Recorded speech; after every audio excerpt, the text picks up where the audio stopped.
네, 여러분 안녕하십니까? KBS 뉴스 특보입니다. 잠시 뒤 2시부터는 윤석열 대통령 주재로 제11차 비상경제 민생회의가 진행이 되겠습니다. 오늘 회의에서는 윤 대통령과 기재부 장관 등 참석자들이 다양한 의견을 주고받을 것으로 예상이 됩니다. 중계에 앞서서 먼저 정치부 강병수 기자와 함께 이야기 나눠보겠습니다. 네, 강 기자, 오늘 회의에서 어떤 내용들이 좀 오고 갈까요? 오늘 회의에서 오고 갈 내용들은 윤 대통령이 오늘 아침 용산 대통령실 출근길 문답에서 한 이야기들을 토대로 한번 살펴볼 수 있을 것 같은데요. 네. 윤 대통령은 오늘 회의가 한마디로 이 경제 활동 또 투자 활동이 위축되지 않도록 이 정부의 지원 그리고 촉진 방안들을 장관들이 직접 설명하는 자리라고 강조를 했습니다. 네. 윤 대통령의 그동안 말을 좀 살펴보면요. 윤 대통령은 그동안 우리나라가 마주한 경제 상황이 심상치 않다, 또 복합 위기다 이런 네. 말들을 많이 했는데요. 오늘도 최근에 이 고금리 상황으로 인해 기업의 활동과 투자가 위축됐다고 이렇게 진단을 했습니다. 그래서 이러한 경제 상황 인식 하에서는 경제가 어려울 때는 정부가 뒤에서 실물 경제 정책들을 뒤에서 밀어주는 정책이 필요하다 이렇게 강조를 했고요. 금융정책 역시 리스크 차원보다는 적극적으로 산업을 지원하기 위한 금융정책이 필요하다고 말했습니다. 네, 잠시 후 2시부터 회의가 시작이 되겠습니다. 화요일 현장 함께 보시겠습니다. 먼저 국민의례가 있겠습니다.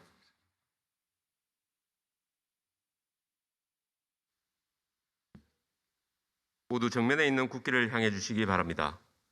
국기에 대하여 경례.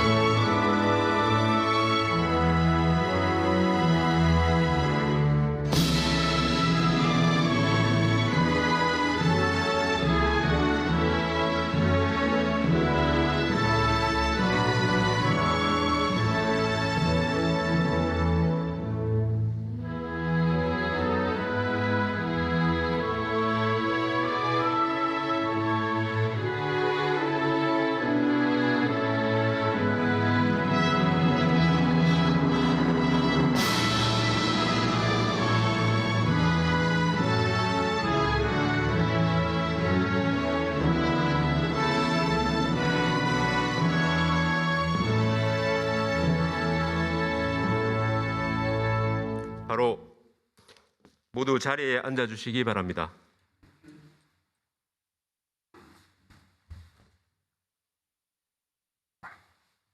지금부터 제11차 비상경제민생회의를 시작하겠습니다.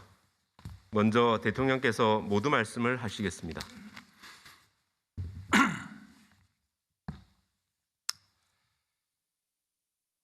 여러분 반갑습니다. 오늘 11차 비상경제 민생회의는 어떻게 하면 경제를 활성화시킬 수 있느냐 하는 경제 활성화 추진 전략과 그 점검을 하고 우리 모두 함께 논의하는 이런 회의로 진행을 하겠습니다. 지금 전 세계적인 이 고금리 이런 상황에 따라서 금융시장의 변동성과 그리고 또 이런 실물 경제의 불확실성이 높아가고 있습니다. 우리 정부는 출범 시부터 공정한 그 룰에 따라서 시장이 자율적으로 작동되도록 정부가 시스템을 관리하고 그리고 그때그때 발생하는 여러 가지 금융 실물 리스크에 대해서 정부가 안정적으로 관리함으로 해서 기업 중심, 민간 중심의 경제 성장과 경제 시스템이 가동되도록 해왔습니다. 그렇게 해서 제일 먼저 물가 관리를 통해서 실질 임금의 하락을 좀 방지하고 서민 생활의 안정을 꾀하는 것을 가장 중요한 경제 정책으로 삼았습니다. 그리고 고금리에 따라서 가계와 기업 그리고 일부 금융 관련 회사들의 부실을 미리 예방을 하기 위한 여러 가지 금융 지원책과 시장 안정화 대책도 내놨습니다. 그러면서도 우리 미래 먹거리 투자를 위한 여러 가지 계획의 수립과 그 실천에도 매진을 해왔습니다. 그래서 반도체 그 초격차를 유지하기 위해서 반도체 전문 인력을 공급하는 방안, 그리고 우리 정부의 행정 서비스를 격상시키고 또 우리 디지털 데이터 경제 활력을 불어넣기 위한 디지털 플랫폼 정부를 추진하는 방안, 그리고 다양한 항공, 우주, 바이오 이런 첨단 부분에 대한 R&D 투자 계획도 해왔습니다.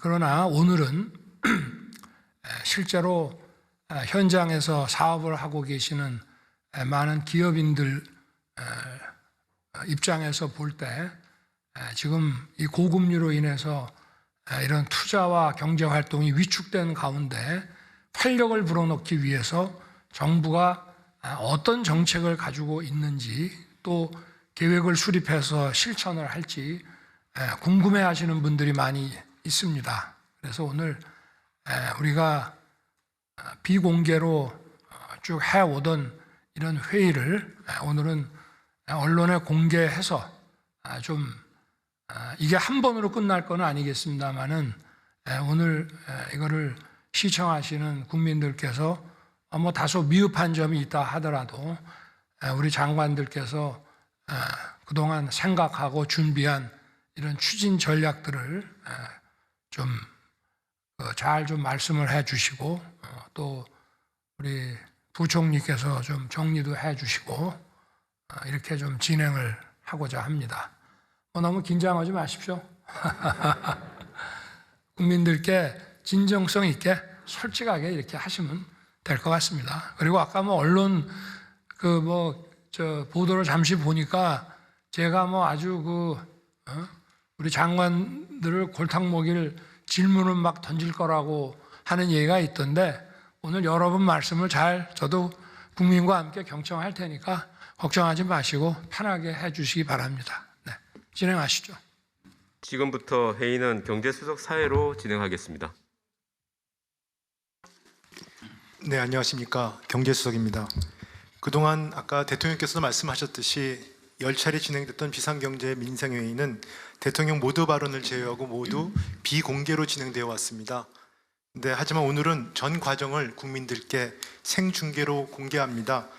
글로벌 복합 위기 속에서 경제 활성화를 위해 각 부처가 어떻게 지혜를 모아 대응하고 있는지를 국민들께 직접 보여드리고 또 국민들과 함께 공감하는 기회를 가지고자 합니다. 회의는 총 5개의 주제로 준비했습니다. 대통령과 장장관께서는 자유롭게 현장 토론을 해주시기 부탁드립니다. 본격적인 논의에 앞서서 경제부총리께서 최근 경제 상황과 추진 방향에 대해 간략히 설명해 주시겠습니다. 네, 경제부총리입니다. 지금부터 최근 경제 상황과 경제 활성화 추진 방향에 대해 보고 드리겠습니다. 최근 국내외 경제는 전 세계적인 고물가, 고금리, 고환율로 인해 금융시장 변동성이 크게 확대되고 경기 둔화 우려도 커지는 복합 위기 상황에 직면해 있습니다. 국제기구들의 세계 성장, 교역, 하락세 전망에서 보듯이 상당 기간 이러한 어려움이 지속되고 특히 금년보다도 내년이 더 어려울 것으로 예상됩니다. 한편으로는 장기간 해결하지 못한 과다한 규제, 노동, 교육 등 구조적인 문제들이 누적되면서 우리 경제 잠재 성장률은 빠른 속도로 하락하여 현재 2% 내외까지 낮아진 상황입니다. 복합 경제 위기 돌파와 우리 경제 재도약이라는 두 마리 토끼를 잡기 위해서는 서비스 산업 등 내수도 중요하지만 무엇보다도 수출 활성화가 핵심 키라고 할 수 있습니다. 수출은 과거 우리 경제의 고성장을 견인한 원동력이었으며 97년 외환위기, 08년 글로벌 금융위기, 최근의 코로나 위기까지 어려운 고비 때마다 위기 극복의 버팀목과 새로운 도약의 디딤돌 역할을 해주었습니다. 그런데 최근 수출 여건을 보면 지난해부터 이어진 높은 증가세가 금년 하반기 들어 빠르게 둔화되는 모습입니다. 특히 우리 수출의 약 20%를 차지하는 반도체 수출이 글로벌 업황 둔화로 감소세를 나타내면서 관련 기업들의 영업이익도 위축된 상황입니다. 이처럼 내년까지 전 세계 경기, 교육 둔화로 수출 여건이 악화되는 가운데 주력 산업인 반도체 업황 사이클 하강 국면이 이어지면서 수출 어려움이 지속될 것으로 예상됩니다. 정부는 이러한 위기를 재도약의 기회로 삼기 위해 과거 위기 돌파의 원천이었던 수출 동력을 적극 발굴하고 총력 지원해 나가겠습니다. 특히 오늘은 전 세계적으로 경쟁력을 인정받고 있는 반도체, 2차 전지, 조선 등 선도 주력 산업의 글로벌 초격차 유지, 그리고 최근 수출 산업으로 각광받고 있는 원전 방위 산업, 그리고 건설, 인프라 등 해외 수주 산업, 한류 열풍으로 각광받고 있는 관광, 컨텐츠 산업, 신기술에 기반한 인공지능, 디지털, 바이오 등 신성장 수출 동력 육성 방안 등에 대해 집중 논의하도록 하겠습니다. 예, 이상 간단히 보고 마치겠습니다. 네, 부총리의 발제 잘 들었습니다.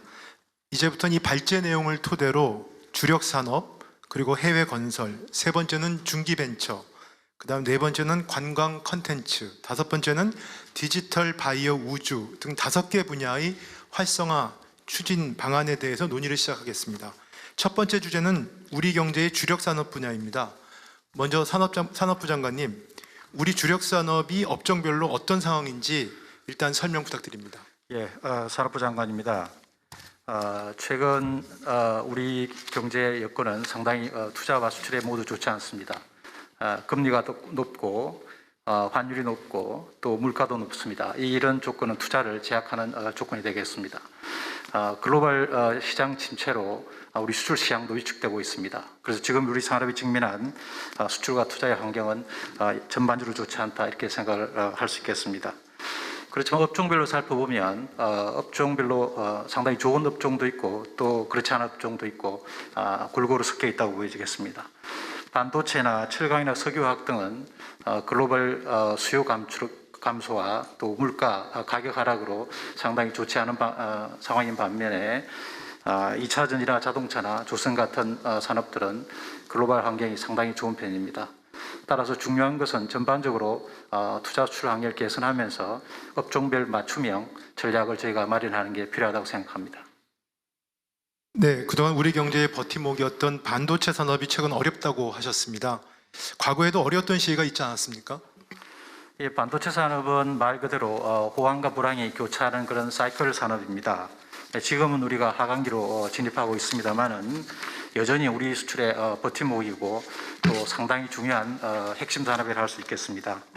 과거에도 우리가 하강기에 상당한 투자를 통해서 호황기에 큰 성과를 거둔 예가 있습니다. 그래서 지금의 상황이 하강기지만 우리한테는 도리어 기회라고 할 수도 있겠습니다. 그래서 정부에서는 민간 기업이 계획하고 있는 약 340조 정도의 투자를 제대로 실행될 수 있도록 제가 적극 지원하고 반도체 관련 주요 해외 기업의 외국인 투자를 촉진해서 국내 투자를 확대 나가도록 그렇게 하겠습니다. 예, 제가 한 말씀 덧붙이겠습니다. 예, 투자는 타이밍이 굉장히 중요하다고 생각합니다. 기업들이 투자를 하고자 할 때 이 자금 지원이나 또 투자와 관련돼서 실행하는데 여러 에러들이 있는데 그것을 하면 곳곳에 그런 부처나 이런 데 찾아다니거나 또 하나 해서 하면은 그 다음에 또 다른 곳을 찾아가야 되는데 그래서 투자가 예정대로 진행될 수 있도록 본부처 원스톱 투자 지원 이 반을 가동해서 한 곳에서 그런 그런 투자율을 적극적으로 해결해주고자 합니다. 그리고 특히 반도체 분야에서는 인력, 기술 개발 그리고 인프라 등의 재정 자금으로 총 1조 원을 지금 예산에 반영해서 국회에 제출했습니다. 그래서 이 부분이 국회에서 잘 통과될 수 있도록 그렇게 국회에 적극적인 이해 협조도 구하겠습니다. 그리고 반도체 국가 기술에 대한 시설 투자에 대한 세액 공개도 지금 대폭 확대하는 세법 개정안이 나가 있습니다. 차질 없이 시행될 수 있도록 노력하겠습니다. 이 반도체 산업은 대표적으로 입주가 중요한 산업입니다. 특히 입주 관련 규제가 심할 경우에는 반도체 투자가 적게 시행되지 않습니다. 상당히 투자가 지연되기 때문에 반도체 입주 관련 규제가 조속히 해결될 필요가 있고 이걸 위해서는 국가 단위의 입지 지원이 필요하다고 생각합니다. 우리 국토부 장관님께서 한 말씀해 주시죠. 네, 지금 산자부 장관님께서 말씀하신 것처럼 이 반도체를 비롯한 주력 산업의 투자를 늘리려면 또 적절한 그 부지들이 있어야 됩니다. 근데 지금 보통 하는 경우들처럼 지방 산업단지로 하다 보면 시간도 오래 걸리고 또 지자체 간에 이 조정이 굉장히 좀 복잡해서 기업 개개별로 하기에는 상당히 어려움이 많습니다. 그래서 이렇게 반드시 필요한 경우에는 지방에 맡기는 것이 아니라 정부가 나서서 국가산업단지 차원에서 적극 조성해서 기업들의 불편을 해소하도록 노력하겠습니다. 지금 보면은 반도체 산업은 이제 이렇게 대기업뿐만 아니라 우리 중기부 장관님께 좀 말씀드리고 싶은데 잘 아시다시피 1,000개가 넘는 그런 중견 기업들이 중요하지 않습니까? 그 지원책 가지고 계시죠? 네, 그 반도체를 대기업만의 산업으로 보시는 분들도 계시는데 실제 중소 중견기업 1,000개사가 뒷받침을 하고 있습니다. 그래서 내년에 3천억 규모의 반도체 생태 펀드를 조성을 해서 집중적으로 지원을 할 예정이고요. 그 시스템 반도체 강국의 달성을 지금 목표로 하고 있습니다. 그래서 시스템 반도체 하면 설계를 지원하는 소규모의 팹리스 기업들을 육성해야 됩니다. 그래서 파운드리 팹리스 협의체를 구성을 해서 글로벌 경쟁력을 가질 수 있는 원팀으로 그렇게 협의를 이어나가도록 하겠습니다. 지금 여러 장관님이 계셨는데 혹시 대통령께서 좀 말씀하실 부분이 있으신가요? 반도체 네. 좀 더 들어보겠습니다. 네, 알겠습니다. 하여튼 그 반도체 산업은 공급망의 중심축이자 국가 안보 차원에서 중요한 전략 자산입니다. 그래서 반도체 산업 못지않게 다음에는 우리 경제의 주력 산업인 2차 전지 산업이 있는데요. 다행히도 아까 산업부 장관님 말씀처럼 전망이 좋다고 하셨습니다. 산업부 장관님께서 구체적으로 상황이 어떠신지 또 좀 추가 설명 부탁드립니다. 2차 전지는 지금 업황이 아주 좋습니다. 2차 전지는 사실 지금 제2의 반도체 산업으로 지금 성장하고 있고요. 그 다음에 우리 기업들이 최고의 기술력 수준을 갖고 있습니다. 따라서 우리 기업들이 지금 수주한 금액만 해도 한 560조 정도 지금 수주를 하고 있습니다. 특히 이번에 미국에서 이제 인플레이션 감축법이 나왔는데요. 이 IRA법에 따라서 가장 수혜가 예상된 업종이 배터리 업종입니다. 지금 전 세계 글로벌 자동차 회사들은 이 우리 기업들의 배터리를 받기 위해서 문전성시를 이루고 있다 이렇게 말씀드려도 될 정도로 이 업황은 호황입니다. 그래서 앞으로 저희가 제2의 반도체 산업으로 아주 크게 키워나갈 그럴 필요가 있겠습니다. 네. 예, 2차 전지가 호황을 이루고 있다 하는 현상, 그 전망은 좋은데 문제는 2차 전지를 만드는 이 핵심 광물 확보가 굉장히 중요합니다. 니켈, 리튬, 망간 등을 어떻게 원활히 조달하느냐가 바로 2차 전지의 원활한 또 생산과 직결되어 있다. 그런데 이런 핵심 광물들을 지금은 중국 등 일부 국가에 우리가 의존해서 광물들을 가지고 있다. 이렇게 해서는 만약에 한 곳에 문제가 생기면 2차 전지 생산에 또 문제가 되기 때문에 이 수입선을 다변화하는 노력이 굉장히 필요하다. 그래서 지금 정부에서도 다변화 노력을 하고 있는데 이 부분에 대해서 더 강화해야 되겠다 이런 생각입니다. 그리고 뿐만 아니고 이러한 핵심 광물을 하는 이 공급망을 안정적으로 확보하는 장치가 굉장히 필요하다. 그래서 공급망을 우리 체계적으로 확보할 수 있는 국내 제도 정비 등을 위해서 공급망 지금 안정적으로 확보하기 위한 기본법을 지금 현재 입법 추진 중에 있습니다. 그리고 또 공급망 안정화 기금을 신설해서 제대로 핵심 광물들을 조달할 수 있는 이런 체계를 마련하고자 합니다. 예.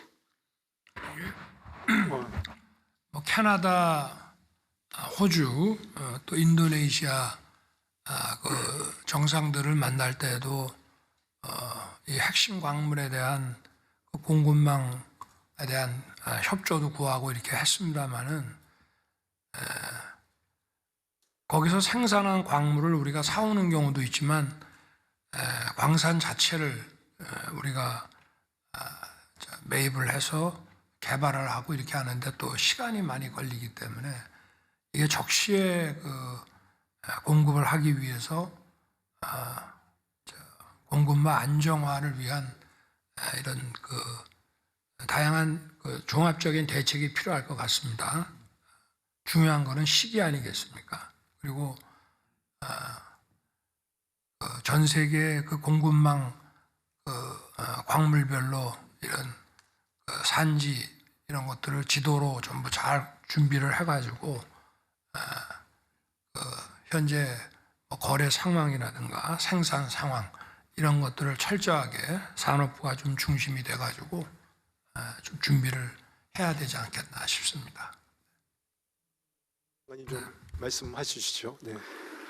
예, 지금 대통령이 말씀하신 것처럼 핵심 광물은 사실 첨단 산업의 먹거리 씨앗입니다. 핵심 광물이 없이는 첨단 산업이라는 나무가 자라지 않습니다.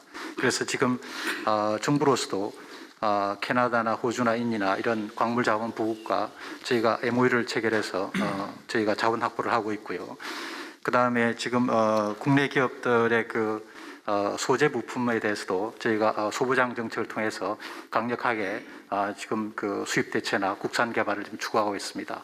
앞에 말들 이어서 보면 2차 전지는 저희가 앞으로 크게 키워나가야 될 핵심 산업이기 때문에 저희가 이 소재나 핵심 광물의 공급망을 강화하면서 또 전고체 같은 차세대 배터리 기술을 개발하기 위한 그런 대책을 담은 2차 전지 산업 그 혁신 전략을 저희가 11월 중에 발표하겠습니다.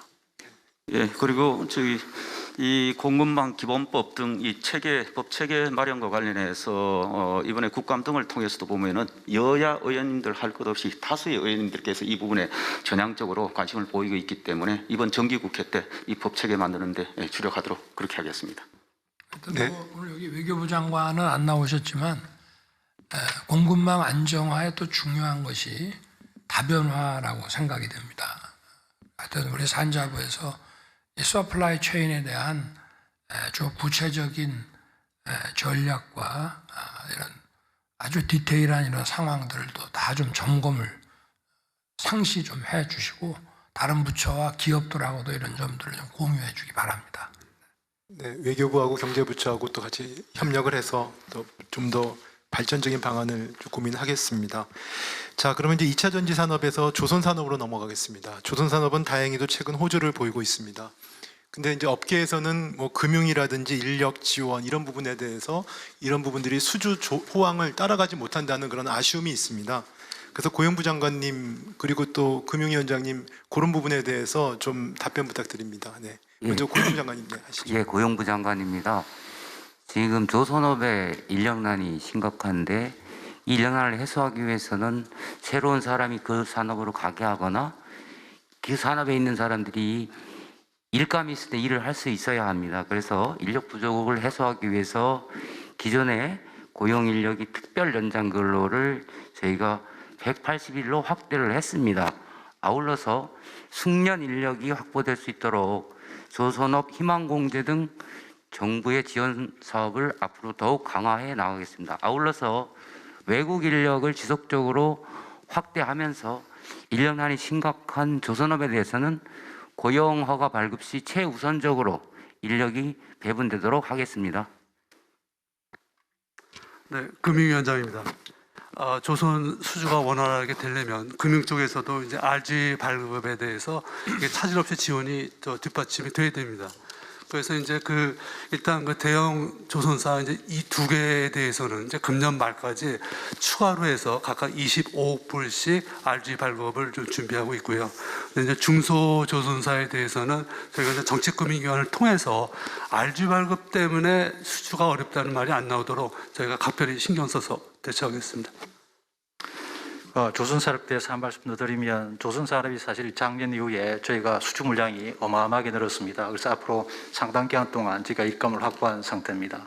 특히 저희가 확보한 일감은 주로 친환경 선박, 그다음에 아주 고기술의 선박들입니다. 그런 면에서 보면 조선산업은 반도체를 능가하는 앞으로 또 다른 그런 캐시카우가 될 수 있다 이렇게 생각을 합니다. 그래서 이 조선산업의 경쟁력을 계속 저희가 유지하기 위해서는 조선산업의 생태계 경쟁이 중요합니다. 그래서 저희가 기자재업체라든지 중소조선사의 경쟁력도 같이 강화하는 그런 전략을 저희가 만들어 나가고자 합니다. 특히 이를 위해서 우리가 거의 앞다고 있는 친환경 선박의 국산 기자재 탑재율을 저희가 한 60 내지 80% 수준에서 앞으로 90% 수준으로 아주 크게 높여 나가도록 그렇게 하겠습니다. 네, 뭐 시간 관계상 더 이 부분은 여기서 논의를 마치겠습니다만은 고용부, 금융위, 그다음 산업부 이 협업이 필요할 것 같습니다. 자, 지금까지 우리 경제의 대표 주력 산업인 반도체, 2차 전지 그리고 조선 산업을 살펴봤습니다. 지금부터는 최근 새롭게 수출 주력 산업으로 부상하고 있는 원전과 방산 부분에 대해서 논의를 하겠습니다. 자, 산업부 장관님, 최근 원전 수출에 어떤 성과가 있었습니까? 아시다시피 지난 8월 달에 제가 이집트 엘다바 원전 사업을 수주했고 약 1조 원 규모의 일감이 저희한테 왔습니다. 이 수주는 2009년에 저희가 UAE에 처음 원전을 수출했던 이후 13년 만에 큰 성과라고 하겠습니다. 그래서 세계 시장에서는 한국이 돌아왔다 이런 얘기가 나올 정도로 저희 나라의 수출 역량에 대해서 주목하고 있습니다. 그동안에 우리 원전 산업이 상당히 힘든 시간을 보냈습니다. 그렇지만 앞으로 이런 새로운 일감과 또 앞으로의 원전 수출 확대 노력을 통해서 원전 기자재 업체뿐만 아니라 원전 산업 전반에 경쟁력이 회복되도록 저희가 노력하겠습니다. 네, 지난번에 대통령께서 나토 정상회담 가셨을 때 많은 정상들이 이제 원전에 대해 관심이 있었는데요. 이 자리에 사실은 현장에서 뛰고 계신 우리 한수원 사장님 모셨거든요. 상황에 대해서 좀 더 현장 상황에 대해서 생생하게 좀 증언을 해주셨으면 부탁드립니다. 예, 한국수력원자력 사장입니다. 저는 취임 후에 이집트, 체코, 폴란드 등에 방문해서 우리 원자력 발전 수출에 대해서 협의를 하고 왔습니다. 우리 방금 사회자께서 말씀하신 대로 그리고 우리 대통령님께서 나토에서 이렇게 다른 정상들로부터 질문을 받으신 대로 많은 나라들이 우리나라 원전 수출에 대해서 기대가 큽니다. 아주 저희는 지금 현재 빠른 시일 내에 유럽에서의 최초로 원전 수출을 하려고 최선의 노력을 다하고 있습니다. 한 가지 원자력 발전소 수출은 발주 국가가 다양한 산업, 건설, IT 등 패키지 협력을 요구하는 경우가 많습니다. 그래서 우리 정부에서도 다각적인 지원을 해주실 걸로 믿고 있습니다. 감사합니다. 예, 지금 한수 사장께서 말씀하신 것처럼 이 원전은 개별 사업자 간의 사업보다이 아니라 사실은 국가 간의 프로젝트입니다. 그래서 상대 국가에서 요구하는 여러 가지 협력 의제에 대해서 저희가 패키지 형태로 저희가 협력 세트를 만들 필요가 있습니다. 산업부에서는 이 부분에 대해서 관계부처 협의해서 저희가 맞춤형 협력 패키지를 만들어서 저희가 대응하도록 하겠습니다. 앞으로도 이런 수출을 꾸준히 저희가 늘려나가기 위해서는 우리 원전 산업 생태계 전반의 경쟁력이 강화되어야 합니다. 그래서 그런 측면에서 저희가 원전 산업에 대한 R&D 지원을 확대하고 기자재업체에 대한 일감을 지속적으로 공급해서 실력이 늘어나도록 제가 그렇게 노력하겠습니다. 앞으로 원전은 전 세계적인 에너지 위기 속에서 계속 시장이 크고 있기 때문에 저희가 이 원전 산업을 하나의 핵심 산업으로 육성하고 또 아주 수출 산업에 아주 중요한 저희가 이 산업으로 저희가 육성해 나가겠습니다. 네, 말씀하신 대로 원전 산업이야말로 국가 간의 경쟁이 치열한 것 같습니다. 대통령께서 정상회담 그리고 장관님은 또 강요들 간의 어떤 회담 그리고 다른 부처와 협업 그리고 또 한수원 사장님의 현장 그래서 우리가 팀 코리아로서 같이 힘을 모아 나가면 좋은 성과가 있을 걸로 기대합니다. 원전과 함께 방위 산업도 최근 좋은 성과를 보이고 있습니다. 자, 국방부 장관님 방산 수출 상황에 대한 평가를 부탁드립니다. 우선 간단하게 평가를 해보면은 올해 방산 수출은 연평균 대비 4배가 증가한 130억 불을 달성했습니다. 이를 경제 파급 효과 분석 모델에 적용을 해보면 약 10만 개의 일자리 창출과 38조 원의 생산 유발 효과가 있는 것으로 분석이 되고 있습니다. 현재 관련 방산업체들은 생산 라인을 풀로 가동을 시키고 있고 또 일부 업체들은 라인을 증설하는까지 검토할 정도로 활력이 넘치고 있다는 점을 말씀을 드립니다. 네, 안보실장입니다. 지금 말씀하신 것처럼 방산 수출 전망이 매우 밝다고 저도 생각을 합니다. 근데 이제 핵심은 다른 나라 또 다른 산업 부분으로 이렇게 확산시킬 수 있는 그런 어떤 능력을 키우는 게 굉장히 중요하다고 생각을 합니다. 그래서 이제 일회성 방산 수출에 머무르지 않고 지속적인 어떤 구매력을 이제 증진을 시켜서 다른 나라로까지 이렇게 확산시키는 문제. 그리고 여러분 잘 아시다시피 이 방산 수출이라는 게 국가 간의 어떤 신뢰의 바탕을 두고 있습니다. 그래서 그 방산 수출이 이루어지는 그 바탕에 그 기저에 깔린 그 신뢰를 바탕으로 해서 다른 산업 부분, 뭐 반도체라든지 철강이라든지 서비스 부문으로 확대시킬 수 있는 그런 어떤 기폭제로 활용할 수 있는 그런 어떤 준비가 철저하게 강구되어야 될 것으로 생각을 합니다. 예, 저도 안보실장님 말씀에 공감하면서 추가 설명을 좀 드리면은 지금 국방부는 이 수출 품목과 관련해서 장비 운용 노하우하고 그다음에 교육 훈련, 아울러 후속 군수 지원까지 포함한 패키지로 구매객에 제공함으로써 어떤 K 방산에 대한 신뢰를 높여 나가고 있고 이러한 것들이 수출 확대로 이어지도록 노력을 하고 있습니다. 그리고 미래에 우리 방위 산업이 국가 전략 산업이면서 아울러 먹거리 산업이 되도록 우리 국방부 차원에서도 적극 노력할 예정입니다. 대통령께서 뭐 말씀이신가요? 네, 아까 그 원전하고 방산 이게 전부 국가 안보하고 밀접한 관련이 있죠. 에너지 안보가 중요하고 지금 우크라이나 그 사태 때문에 유럽에 있는 국가들은 러시아산 LNG가 공급에 차질을 빚고 있고 또 유가와 이 LNG 가격의 상승 때문에 지금 다시 원전으로 돌아가려고 하는 그런 의지들이 확고하다는 것을 나토 정상회의 때 제가 아주 체감을 했습니다. 저도 그때 우리 그 APR 1400 이 노형을 책자로 들고 가서 설명도 하고 했는데 이거는 결국 국가 대 국가의 그 거래이기 때문에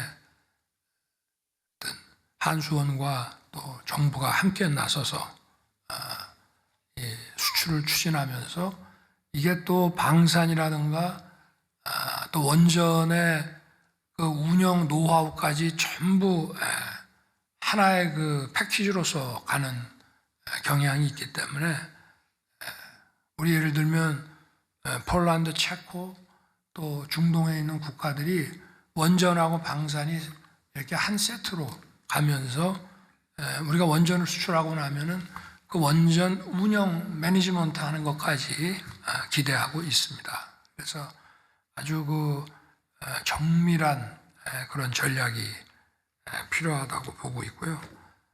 어쨌든 지금 우크라이나 사태 때문에 유럽 국가들의 이런 그 소위 안보 산업에 대한 투자 그 의욕이 크고 또 산유국들은 유가 상승으로 많은 그 수익이 들어오기 때문에 자기들도 이참에 또 원전을 만들려고 합니다. 그 원전이라는 게 그만큼 에너지 안보와 관련이 있기 때문에 그런 거고요. 그래서 중동 지역과 유럽 지역에 원전과 방산 그 패키지 수출이 잘 이루어질 수 있도록 이거는 정부 모든 부처가 산업부, 국방부를 중심으로 해가지고 합심을 해야 된다고 생각합니다. 그리고 오늘 이 자리에 오지 않았지만 외교부라든가 또는 법무부에서도 관련 국가에 대한 여러 가지 법률 제도에 대한 검토 지원 이런 것도 매우 중요하다고 생각합니다. 네, 감사드립니다. 오늘 사실은 우리 국방부 장관님하고 안보실장께서 경제 활성화 추진 전략 및 점검회에 참석하신 것 자체가 제 생각으로는 굉장히 어떻게 말하면 생소하다고 할까 그렇습니다만 또 저희 경제부처 분들은 다들 아마 굉장히 든든하게 생각할 것 같습니다. 그런데 조만간에 부처 명칭도 국방과 산업이 결합된 국방부에서 국방산업부로 바꿔줘야 되는 거 아닙니까? 아니 지금 우리가 오늘 이런 경제 활성화를 위한 추진 전략 및 점검 회의를 지금 하고 있는데 지금 보건복지부는 보건복지 관련한 사회 서비스 산업부라고 봐야 되고요. 그리고 국방은 방위 산업부가 돼야 되고 이렇게 모든 부처가 국토교통부도 건설 산업부가 인프라 건설 산업부가 돼야 하고 그래서 전부 이런 국가 전략 산업을 하여튼 지원하고 촉진시킨다고 하는 이런 산업과 수출에 매진하는 이런 부서라는 생각을 가지고 우리가 일해야 되지 않겠습니까? 네, 하여튼 두 분 참석해 주셔서 든든합니다.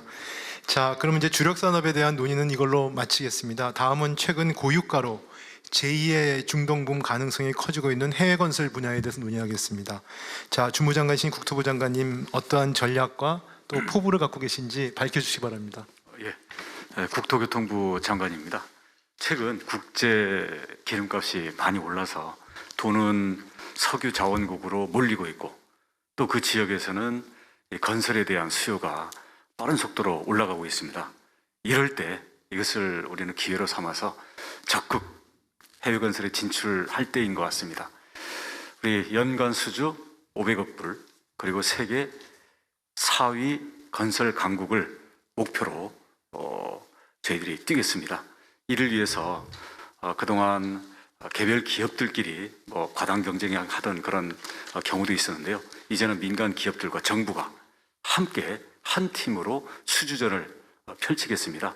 그를 위한 첫 출정으로 11월 초 4일부터 9일까지 되겠습니다만은 제가 국토교통부 장관이 단장이 되어서 한 30여 개의 크고 작은 기업들과 함께 또 벤처기업들과 함께 사우디로 해외 수주 출장을 다녀오겠습니다. 사우디에는 5천억 불 이상의 규모를 지금 예정하고 있는 네옴 신도시 건설 등 큰 프로젝트들이 이제 막 발주되기 시작하고 있기 때문에 저희들이 이 바탕을 잘 깔도록 최선을 다하겠습니다. 네, 글로벌, 그러니까 국제 유가가 올라가면은 여러 굉장히 저희한테 좋지 않은 소식이긴 합니다만 또 글로벌 인프라 투자와 또 밀접한 관련이 있어서 또 좋은 측면도 있다고 합니다. 그래서 이 자리에 지금 국토부 건설 정책국장이 나와 계신데요. 그 두 개의 어떤 관계, 이 부분의 함수 관계에 대해서 좀 설명을 좀 해주시면 괜찮겠습니다. 부탁드립니다. 네, 국토교통부 건설정책국장 김상훈입니다. 지금 말씀하신 것처럼 해외 건설 수주액과 유가는 유사한 흐름을 보이고 있습니다. 서로 얼마나 많은 연관이 있는지를 보여주는 상관계수가 있는데요. 0.84로서 상당히 높습니다. 유가가 오르면 인프라스트럭처 발주도 높아지고 타당성이 좀 떨어지던 가스전, 유전도 개발이 활성화됩니다. 저희가 이제 물 들어올 때 노조라는 말이 있는데요. 네, 지금 유가가 오를 때가 해외로 나갈 때인 것 같습니다. 감사합니다. 네, 저희 국토교통 잠깐 0.84면은 1이면은 사실 100% 그렇죠. 상관관계가 거의 100%라는 얘기인데 이게 꼭 산유국에만 해당하는 겁니까? 아니면은 그냥 글로벌 이런 유가와 인프라 소위 시장의 관계를 지수로서 표현한 겁니까?